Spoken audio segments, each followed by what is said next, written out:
preciso me drogar para ser um gênio. Não preciso ser um gênio para ser humano, mas preciso do meu sorriso para ser feliz. Charles Chaplin. Alô, internautas do Brasil e de todo mundo. Eu sou Rose Campos em mais uma semana com muitos ecos. Os ecos do nosso meio ambiente, os ecos da nossa comunicação. Afinal, tudo que produz ecos no nosso meio, nós discutimos aqui, na nossa rádio Mega Brasil Online e nas redes sociais. E o programa desta semana vai falar sobre um assunto que vem provocando muitos ecos em nosso meio: cannabis medicinal. Vamos procurar eliminar os preconceitos surgidos através de seus benefícios e eficiência no tratamento de diversas condições clínicas. Para isso, médicos, profissionais de saúde, acadêmicos estarão se reunindo de 3 a 5 de agosto no Centro de Convenções Frei Canecas, em São Paulo, na segunda Conferência Internacional de Cannabis Medicinal, SICMED, que irá apresentar o uso farmacêutico da planta em mais de 15 especialidades médicas, que têm em seu uso o benefício comprovado. Nesta direção, a Assembleia Legislativa de São Paulo, a LESP, deu um passo importante aprovando a Lei 17.618, que institui a política estadual de fornecimento gratuito de medicamentos à base de canabidiol no SUS de São Paulo. Portanto, para falarmos um pouco mais sobre o assunto e a conferência, o programa Ecos do Meio tem o prazer de receber o advogado e empresário idealizador da SICMED, Breno Luz, e a médica estudiosa, membro de sociedades internacionais de cannabis medicinal e coordenadora científica da conferência, Paula Vinha. Olá, Breno Luz. Olá, Paula. Olá, Rose. É um prazer estar aqui com você. Deu aqui de fala, mas é isso mesmo. Eu vou começar assim com vocês, justamente pela condição da lei, dessa lei 17.618, pelo fornecimento gratuito de medicamentos, né, pelo SUS de São Paulo.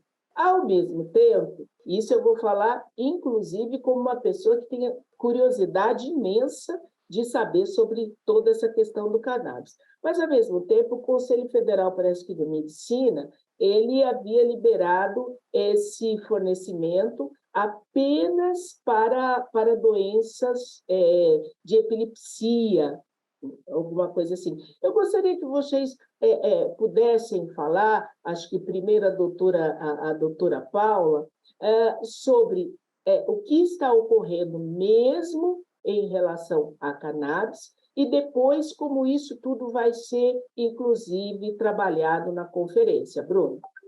Breno. Oi, Rose, bom dia. Muito obrigada pela oportunidade de estar abrindo seu espaço para a gente falar de um tema tão importante. A cannabis medicinal, ela já é reconhecida como medicina no Brasil desde 2014. Inicialmente, ela foi liberada para 4 patologias apenas, que eram síndromes epiléticas graves e, no caso do enrijecimento do paciente que tem a esclerose múltipla, né? Então, era só para essas situações. Em 2016, nós tivemos uma RDC da Anvisa que dizia que a gente poderia prescrever no uso compassivo. O que é isso? Quando o paciente tiver alguma queixa que nenhuma outra medicação conseguiu melhorar ou conseguiu sanar, a gente pode entrar com o tratamento da cannabis medicinal e isso é válido até hoje, tá? O que foi que aconteceu é que o ano passado o Conselho Federal de Medicina fez uma normativa dizendo que isso daí ia voltar, que eles queriam que só fosse prescrito para essas condições iniciais, que estavam em 2014, mas isso foi revogado 2 semanas depois, por conta dos pacientes já em uso e por conta dos médicos estudiosos. Então, assim, o Conselho Federal de Medicina ele tem um certo distanciamento sobre esse assunto. Eles, inclusive, não querem nem participar da conferência com a gente, né, para entender mais sobre o assunto, então eles não querem. E a gente continua lutando pelos direitos dos pacientes. E aí teve essa normativa na Alesp, que o Breno vai conseguir falar melhor, que foi assinada pelo governador Tarcísio, onde vai existir o fornecimento, sim, pelo SUS, mas inicialmente ele também fez algumas prerrogativas, voltando a 2014, para algumas doenças específicas, como era anteriormente. Entretanto, a gente ainda não sabe como vai ser, qual produto vai ser, como esses médicos vão ser treinados, porque precisa de ter um treinamento, uma capacitação para todos os profissionais de saúde da rede pública, e é isso que a gente quer fazer, que a gente visa fazer com a SICMED, né? Educação, quebra de preconceito, atualização científica. E além das sociedades internacionais, Rose, que eu faço parte, existem 2 associações brasileiras já muito fortes, existem 3, mas 2 são muito fortes, que foram criadas agora da pandemia para cá, onde muita gente séria está estudando o assunto, muita gente séria está discutindo o assunto. Temos advogados, temos médicos, temos odontólogos que podem prescrever, veterinários. Então, o assunto já tomou uma dimensão e a cannabis medicinal ela já está ajudando tanta gente que eu considero um caminho sem volta. Não tem como isso ser barrado mais. O que a gente precisa agora é definir como isso será feito no SUS, qual vai ser o alcance, como que vai ser distribuída a medicação, qual medicação, porque existem muitas, né? A planta tem muitas particularidades, então eu acredito que é um caminho sem volta, mas vai beneficiar muita gente, com certeza. Isso com certeza, sem volta e beneficiar já está beneficiando muita gente. Inclusive, a própria conferência, eu acho que é um resultado um pouco disso, né, Breno? Vamos partir do pressuposto. Primeiro, muito obrigado pelo convite, Rose. Um bom dia aí, um olá para todos os ouvintes da Rádio Mega Brasil, né? E a gente está falando de saúde, né? Então, assim, esse medicamento é um medicamento que vem sendo utilizado no mundo inteiro há 20 anos. Tem trabalhos científicos comprovados, com casuística, há de 20 anos. Tem livros publicados no mundo inteiro. Nós estamos atrasados e pegando o bonde andando, né? Existe todos os assuntos na vida, tem correntes contras e correntes a favor. Mas ninguém consegue ir contra a ciência. A ciência e a saúde é um caminho sem volta. Então, tem peculiaridade desse medicamento que, para determinados tratamentos, que não tem resultados iguais em outros medicamentos no mundo. E aí é impossível você fazer com que o médico não prescreva para o seu paciente, porque o médico é um estudioso constante, ele vive para estudar, ele é dedicado ao ser humano e ele está sempre buscando soluções para trazer resoluções para o problema do seu paciente. Então, esse medicamento é mágico para determinadas casuísticas e ele bem aplicado, e aí entra a SICMED, você trazer todo esse pessoal. A gente tem os principais especialistas do mundo, tá, Rose? A coisa é bem complexa. Para ensinar, para trazer esse conhecimento para todos os médicos, trazer plural esse conhecimento, né? E aí a SICMED ele é um instrumento de conscientização e também de formação desses profissionais, né? A gente tem hoje 3% dos médicos no Brasil, 3% dos médicos do Brasil prescrevendo. Imagina o universo que nós temos pela frente de desafio para trazer esse povo e trazer soluções para o seu paciente. E o mais interessante, aí já a gente vai falar sobre o SUS, é que os pacientes já estão sabendo, porque hoje a notícia corre. Se você tem um filho com epilepsia, você já sabe que cannabis é aplicável. Você vai procurar seu médico. Se esse cara não souber, você vai perder o paciente, que ele vai para outro que saiba. Então, uma energia tão boa, porque todo mundo querendo benefício e todo mundo se beneficia com a mesma coisa, né? Então, aí vem uma questão do SUS. O SUS ele é nacional, certo? Sendo que os estados, eles podem, cada um tem um SUSinho dentro de cada estado, eles podem legislar referente ao o que ele entrega pelo SUS nos seus estados. E aí o estado de São Paulo saiu na frente, ele começou a legislação através do deputado estadual querido Caio França, que estará no nosso evento, né? E ele aprovou, junto com o governador Tarcísio, uma lei, essa lei que você citou, que vai permitir o pagamento, né, do tratamento, custeamento pelo Estado, pelo SUS, de algumas enfermidades ainda. Mas é um caminho sem volta. Ele naturalmente, até o próprio deputado fala em seu discurso, que é o seguinte: eles têm um grupo de trabalho onde eles vão ter que aprovar todos os usos, porque é feito assim. Hoje, o Poder Judiciário tem o entendimento seguinte: todo o tratamento que o médico determinar que é o melhor para o paciente é o tratamento que tem que ser feito. Ponto. Então, se ele precisa prescrever um canabidiol, vai ser o canabidiol. Inclusive, ele obriga o plano de saúde a pagar. Então, assim, você tem uma coisa que é Supremo Tribunal Federal. O Poder Judiciário já entendeu que a saúde é mais importante. Então, assim, o Estado, que aí tem a questão do custeio, que é o SUS, está dizendo: não, por enquanto eu quero custear só isso. Mas é impossível, inevitável, ele não ter de custear os outros tratamentos. Principalmente por quê? Porque na hora que ele diz que não quer custear gratuitamente, judicialmente, quando o paciente entra, ele ganha. Então, ele é melhor que ele tenha todos os tratamentos envolvidos, porque ele vai ter um custo menor. Porque na hora que ele vai, através de uma decisão judicial, o médico pode prescrever de um laboratório que o preço é mais caro do que o que ele tem para fornecer. E ele vai ter que dar.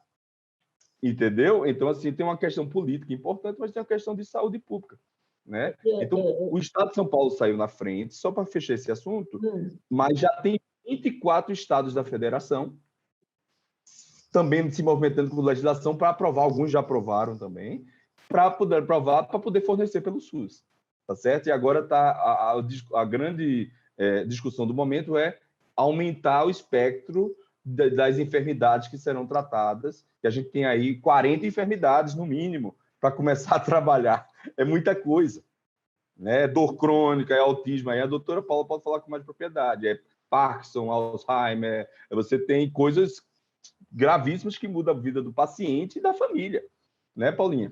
Em relação a essa questão de liberação, eu gostaria de saber de vocês como é que fica a Anvisa dentro dessa questão, até porque há algum tempo atrás a Anvisa falava que esses medicamentos teriam que vir com tarja preta, pelo menos foram falas, eu não estou bem a par e por isso estamos aqui também, né? Em relação a isso. A outra questão é quanto à própria classificação desse medicamento, né? Que parece que ela ainda entra como uma classificação de droga, né? Não. Se é isso, se não é, enfim. E a própria indústria farmacêutica, como é que também se posiciona, e se todos esses personagens também, Breno, aí volto para o Breno, estará na conferência. Doutora, gostaria de saber da senhora como é que ficam essas posições, a Anvisa, a indústria farmacêutica, enfim, e a população que está no meio disso tudo, né? Rose, foi muito bem pontuado isso por você, mas vale a pena eu só contextualizar um pouquinho melhor sobre a cannabis, né? Desde 2500 a.C., a gente tem relatos do uso da cannabis medicinal há muitos anos, né? Ela sumiu das farmácias, da vida cotidiana com a Revolução Industrial e passou para as farmácias. E na década de 1930, mais ou menos, 34, ela foi banida e foi considerada droga, e aí não podia nem vender nas farmácias. E aí teve um período, um hiato, onde não se podia pesquisar, não se podia falar disso. Só que os pesquisadores, na década de 60, o Dr. Rafael Michulan, junto com o Dr. Elisaldo Carlini, que era aqui da Unifesp, ambos falecidos agora em um curto espaço de tempo, né? O Dr. Rafael Michulan esse ano, o Dr. Elisaldo Carlini no ano passado, eles foram pesquisadores pioneiros e desde a década de 60 eles pesquisam sobre isso. E eles provaram que a gente tem um sistema dentro do nosso corpo que produz canabinoides internos. E por que eles chamaram de canabinoides? Porque a molécula que a gente produz é muito parecida com a da planta. Então, quando este sistema está em desequilíbrio, a gente tem sintomas e tem doenças. Então, a gente pode ter ansiedade, depressão, enxaqueca, dor crônica, síndrome do intestino irritável, epilepsia, convulsões, insônia, fibromialgia, enfim. Nós temos muitas patologias. Então, quem estuda o sistema endocannabinoide sabe que a cannabis ela é muito mais aplicável do que só para essas patologias em questão. Se a gente fala de equilíbrio do corpo, eu que trabalho com longevidade saudável, eu que trabalho com prevenção de doenças, que eu sou nutróloga, a cannabis para mim ela não é a última opção, porque eu sei que a gente tem um sistema endocannabinoide, só que por incrível que pareça, os alunos ainda saem da medicina sem saber que a gente tem um sistema super complexo e super importante para regular diversos órgãos e sistemas. Então, o nosso objetivo é educação. O Conselho Federal de Medicina está muito atrasado nesse quesito, porque devia, inclusive, exigir que as faculdades de medicina colocassem essa pauta na grade das faculdades, e algumas estão começando a fazer isso independente do Conselho Federal de Medicina. Eu acho que quando eu me formei, Rose, que faz uns 20 anos, 20 e poucos anos, tinha uma citaçãozinha assim, olha, pequenininha num livro de farmacologia sobre um receptor canabinoide. E a gente tem o sistema do canabinoide tem relação com o corpo inteirinho, então a gente precisa de conscientização da população, a gente precisa de conscientização dos médicos e dos profissionais de saúde, por isso que a SICMED é um evento para médicos e profissionais de saúde, né? E para os estudiosos, né, da área. Então, como que ficou no Brasil essa distribuição das medicações? Nós temos 2 RDCs, né? Uma RDC que é a 660, que é uma RDC, uma resolução, né, normativa, que diz o seguinte: o paciente pode comprar o produto importado, se o médico dele prescrever, ele tem acesso à importação direta. Então, ele vai lá, entra em contato com a empresa, faz a autorização de importação via Anvisa e compra o produto que o médico dele prescreveu. Esse produto não precisa ter necessariamente um registro na Anvisa. É um tratamento por conta e risco do médico e do paciente. Ok? É isso, é a 660. E com isso, o tratamento que antes custava 4 vezes mais, com essa prática, né, que a gente teve de prescrição, os tratamentos estão muito mais acessíveis. Então, a gente tem essa maneira de conseguir a medicação, que é via importação. Depois nós temos a 327, a RDC 327, que autorizou a venda de alguns produtos nas grandes drogarias. Só que esses produtos têm que ter registro na Anvisa, eles não podem ser fabricados no Brasil, nem produzidos no Brasil, eles têm que vir de fora.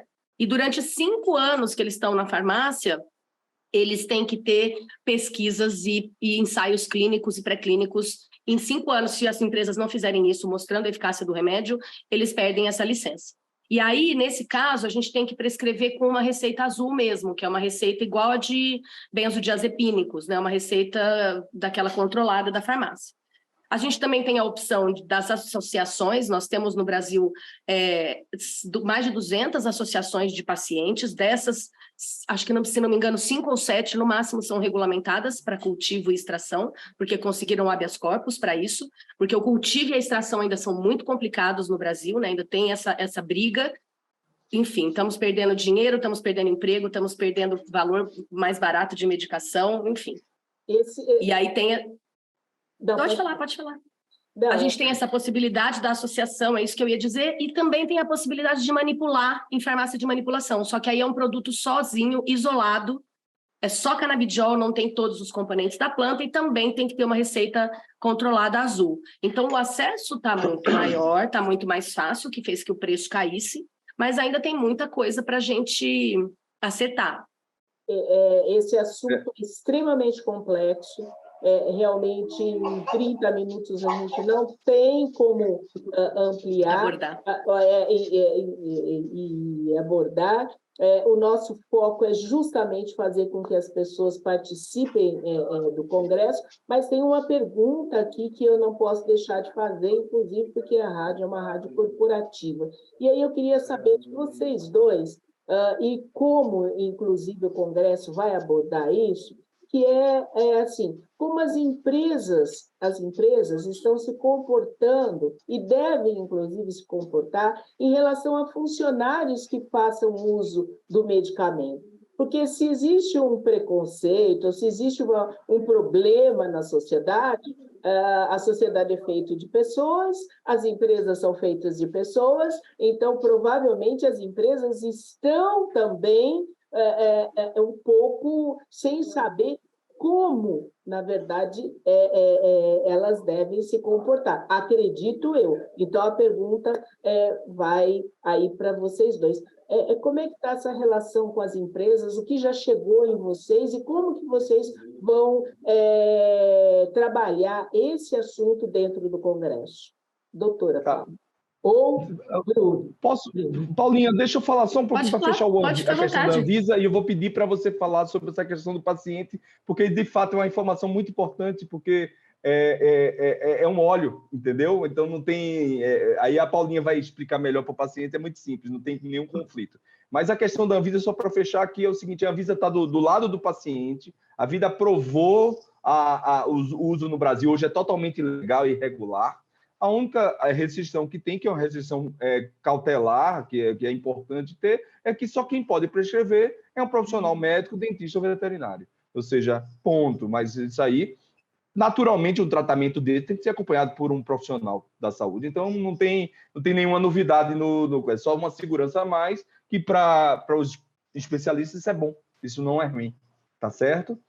Paulinha, por gentileza. Rose, foi muito bem pontuado isso por você, porque, assim, nós temos empresas que têm sede no Brasil e nós temos empresas que têm sede no exterior e mandam o tratamento para cá. Todas as empresas, quando o funcionário vai fazer uso do produto, elas têm um médico que vai acompanhar os funcionários também. Elas não podem fazer... Não existe a compra da medicação sem a receita médica, né? Ou sem a receita do odontólogo, não tem. Então, mesmo se o funcionário faz parte da empresa, ele tem que ter a receita médica e o acompanhamento médico. E vale a gente pontuar que a grande maioria dos produtos que vendem no Brasil são chamados de full spectrum, que é um óleo que tem tudo da planta, porém, pela normatização brasileira, ele tem que ter menos de 0,3% do THC. O THC é aquela substância que dá o efeito euforizante. Eu não vou nem dizer psicotrópico, porque como a cannabis medicinal ela age no corpo todo, inclusive no cérebro, toda ela é psicotrópica, né? Ela calma, ela melhora a ansiedade, ela melhora a dor, ela melhora nervosismo, ela melhora a enxaqueca. Então não tem como dizer que ela não age no sistema nervoso central. Agora, o THC é aquele que dá o efeito euforizante, é o que todo mundo tem medo, né?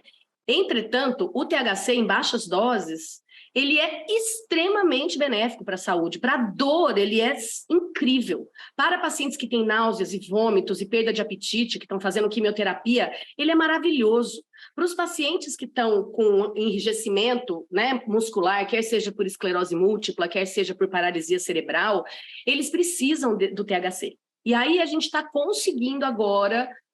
que as pessoas entendam, que os profissionais entendam que ele não é vilão, a gente só precisa saber acertar a dose e a pessoa certa que vai usar esse produto. Então, esse é o objetivo da conferência. A conferência, a SICMED, o Breno foi fantástico comigo nesse quesito, porque eu, como coordenadora científica, eu tenho uma grade completamente imparcial, independente de empresas. Então, assim, nenhuma empresa apoia o evento vinculando algum palestrante a alguma palestra. Não. Se a empresa quiser patrocinar o evento para mostrar o seu produto, e nem pode ter produto lá, tá, Rose? Não pode ter amostra grátis, não pode ter produto, eles têm só um material didático. Não tem amostra grátis, não tem nada. Então, se a empresa apoia o evento porque quer mostrar para os médicos o seu produto, eles não têm nenhuma interferência na grade. Então, assim, a grade é estritamente científica. E, assim, a gente tentou rodiziar os palestrantes do ano passado para esse ano, para abordar outros temas, para não ficar a mesma coisa, porque a quantidade de trabalhos científicos nessa área é gigantesca. Eu acabei de vir de um congresso no Canadá semana passada, Rose, que foram 4 dias só de pesquisadores mostrando trabalhos científicos a cada 15 minutos. Pesquisadores do mundo inteiro. Então, tem muita ciência acontecendo. Então, dizer que não tem evidência, dizer que não tem ciência, é um desserviço à população. E é isso que a gente quer mostrar. E, ao contrário dos outros eventos que tem no Brasil, a gente fecha para profissionais de saúde e para médicos. Por quê? Porque a gente não quer que tenha só a curiosidade ou só porque quer ver o produto de cannabis. Não é esse o nosso foco. O foco é científico mesmo. E é orientar os profissionais de saúde que eles têm uma ferramenta terapêutica muito boa e que não pode ser banalizada, que tem que ser feita com seriedade. Paula, o nosso tempo está terminando, mas eu preciso Que pena. de duas perguntas, tanto para você quanto para o Breno, e até relativamente rápido. Assim, o que a Universidade Federal, acho que do Rio de Janeiro, que fez uma pesquisa agora e descobriu o canabidiol em outras plantas, enfim. Eu gostaria que você pudesse abordar um pouco isso, porque eu não tenho total informação sobre isso. Ao mesmo tempo, qual seria hoje o que você falaria para a população em sentido de prevenção? Porque quando começa a aparecer, inclusive, as coisas, eu acredito que sempre tem aquilo que acaba, ou pessoas que acabam sendo maldosas, enfim. Qual seria o alerta para a população? E o Breno em relação também a chamar as pessoas para esse congresso. Bom, vou finalizar então, Breno. Rose, foi muito bem lembrado isso, porque assim, como nós temos esse sistema endocannabinoide, ele é extremamente complexo, a cada dia a gente descobre outras formas de modular esse sistema, né? Porque o certo é que ele fique em equilíbrio para que as doenças não aconteçam. O óleo de copaíba já faz isso, né? O óleo de copaíba também tem uma substância que age nos receptores canabinoides tipo 2. Se a gente tem uma alimentação saudável, se a gente faz meditação, se a gente come uma proporção boa de gorduras boas, tá? Que a nossa alimentação é um horror hoje em dia e ela é péssima para o nosso sistema endocannabinoide. Se a gente faz exercício físico, se a gente não tem preocupações, é muito fácil desse sistema estar equilibrado. Mas hoje em dia não é assim, né? Todo mundo está estressado, todo mundo está correndo, todo mundo está comendo mal. Então, a forma mais rápida que a gente tem de equilibrar esse sistema são o uso dos fitocannabinoides. Até então, a gente conhecia o óleo de copaíba, a gente conhecia algumas substâncias da cannabis medicinal e, recentemente, agora foi descoberta mesmo essa outra planta que possui uma substância isenta do THC, que também age no sistema endocannabinoide. Eu acho que isso é uma tendência, o mundo vai buscar isso cada vez mais, porque esse sistema não pode mais ser ignorado, né? Então, é isso. E o que eu queria dizer para a população é assim, a cannabis medicinal, dificilmente ela não funciona, né? O que acontece a gente tem que ter um trabalho muito sério para ajuste de qual produto vai usar, qual é a dose do produto e como usar. E a população tem que saber que o produto dela não é igual ao produto da vizinha, da prima, da filha, entendeu? Não é a mesma coisa, as pessoas não são iguais. Então não adianta, não comprem pela internet um produto que está sendo vendido no mercado negro, que muitas vezes, Rose, as pessoas são enganadas. Esses produtos vêm só com óleo de semente, que é o hemp seed oil, que não adianta nada, ou óleo de soja, ou vem com azeite de oliva e uma concentração quase nada, ou nada. As pessoas são enganadas, então não façam isso. Hoje em dia a gente tem médicos que atendem via associações, a gente tem ONGs, a gente tem as empresas mesmo indicando vários médicos, a gente tem a internet. Tendo dúvidas, procure um profissional, porque sempre vai ter um jeito de encaixar.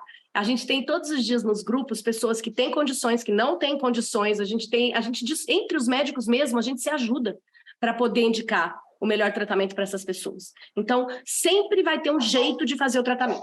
É isso que eu digo. E procure um profissional habilitado. Pois é, então vou agradecer também aqui a participação no programa, a atenção de todos os ouvintes, né? E convidar, né, aos profissionais de saúde para participar dessa nossa conferência, que foi feita com muito carinho, muito cuidado. São 50 palestrantes, né? 6 internacionais, são as principais autoridades de cannabis do mundo, são abordados todos os temas envolvidos na cannabis, assim, a grande maioria dos temas. Você que é paciente, seu médico ainda não prescreve, presenteie seu médico com a inscrição do evento, dê para ele uma oportunidade dele se atualizar, ele vai salvar milhares de vidas, vai ajudar milhares de famílias, né? Centenas que ele atende, vai movimentar mais o consultório dele. Esse profissional hoje que prescreve é um profissional raro, né? E é um profissional que hoje está sendo bastante cobiçado. Então, seja você paciente que tem seu médico, estimule ele a participar, seja você médico ou profissional da área de saúde, você enfermeiro fizemos uma situação bem acessível para vocês participarem, porque vocês são os braços dos médicos, vocês que acompanham os pacientes e podem auxiliar melhor nesse tratamento, ou seja, estejam presentes, né? É um prazer. Então, a inscrição pode ser feita através do nosso site, que é o sicmed.com.br, sicmed.com.br, né? E o evento será em São Paulo, no Shopping Frei Caneca, no 4º andar do Shopping Frei Caneca, os dias 4 e 5 de agosto. Existe também, eu estimulo as associações, você que compra em alguma associação, informe a sua associação que existe um prêmio chamado Padre Ticão, do melhor trabalho social. Esse prêmio vai ser prestigiado, né? Essa associação vai ser prestigiada para poder depois poder ajudar mais pessoas, né? Existe um prêmio científico, estimule o médico que já prescreve a participar do evento. É um prêmio, uma homenagem ao nosso cientista brasileiro, que é um pioneiro, né, Dr. Carline, né? Ou seja, sejam bem-vindos ao nosso evento. Eu vou aproveitar para ir para a pergunta do programa e, rapidamente, ação local gera ecos no global. Breno Luz, quais são os seus ecos? Promover saúde, promover conhecimento e saúde. Doutora Paula Vinha, quais são os seus ecos? Promoção de saúde, difusão de conhecimento e quebra de preconceito. Rose, quanto mais pessoas a gente auxiliar, é melhor. A cannabis medicinal foi demonizada e por uma causa, por um motivo injusto, e a gente precisa que a população saiba disso. E muitas pessoas podem ser beneficiadas. Eu sou médica para isso, né? Para ajudar pessoas. Esse é o meu objetivo, os meus ecos são esses. E com essa quebra de preconceito, nós vamos nos despedindo com os nossos diálogos sustentáveis em prosas e versos. Resisto, insisto e não permito que se estude a verdade. Iludido, proíbo o que acredito ser alucinógeno para o outro. E sendo assim, eu agradeço a Breno Luz e a Paula Vinha por estar aqui no programa, a nossa equipe técnica e a você, internauta, que esteve conosco até agora. Lembrando que ação local gera ecos no global. Portanto, quais são os seus ecos? Até a próxima semana. Até lá!